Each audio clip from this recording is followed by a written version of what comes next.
Hello बच्चों, let us read the question first. Question में बोला गया है transported and storage form of nitrogen in plants are amides, amino acids, polypeptides और alpha ketoglutaric acid.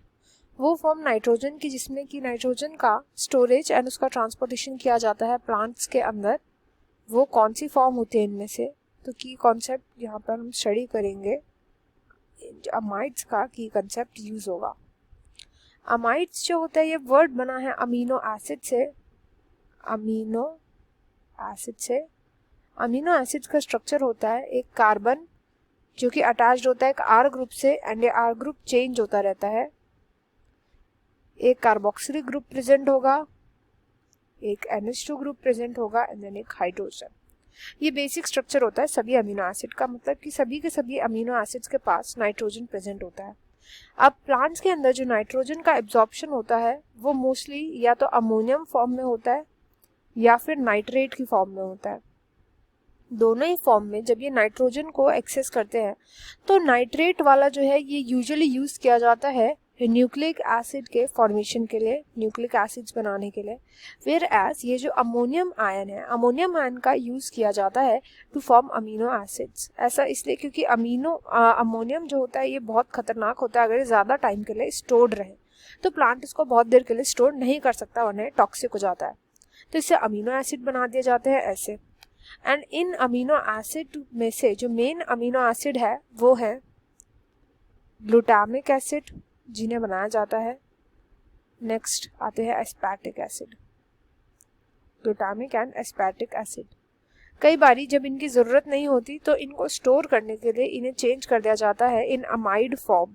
तो जब अमाइनो एसिड में एक एक्स्ट्रा नाइट्रोजन का ग्रुप यानी एक्स्ट्रा NH2 प्रेजेंट हो, उन्हीं को हम बोलते हैं अमाइड। सिंपल सी बात है। जैसे कि ग्लूटामिक एसिड का स्ट्रक्चर क्या है, ग्लूटामिक एसिड तो जो मैंने अभी बताया वो पूरा स्ट्रक्चर आएगा R group, COOH, NH2 and then यहाँ पर आता है CH2, एक और CH2, यहाँ पर हाइड्रोजन होगा क्योंकि आर ग्रुप यहाँ पे जो मैं अभी लिख रही हूँ है CH2, C double bond O and then इसी से अटैच्ड होता है OH ग्रुप।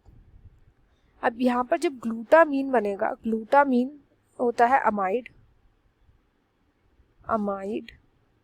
तो यहाँ पर पूरा का पूरा स्ट्रक्चर सेम रहेगा, पूरा स्ट्रक्चर सेम। CH2 यहाँ पर COOH एंड NH2 आएगा उधर, CH2 C double bond O, बस हाइड्रोक्सिल ग्रुप को NH2 रिप्लेस कर देता है। बस ये फर्क होता है इनके अंदर जो अमाइड्स बनते हैं। एंड सेम चीज़ होती है एस्पार्टिक एसिड में भी।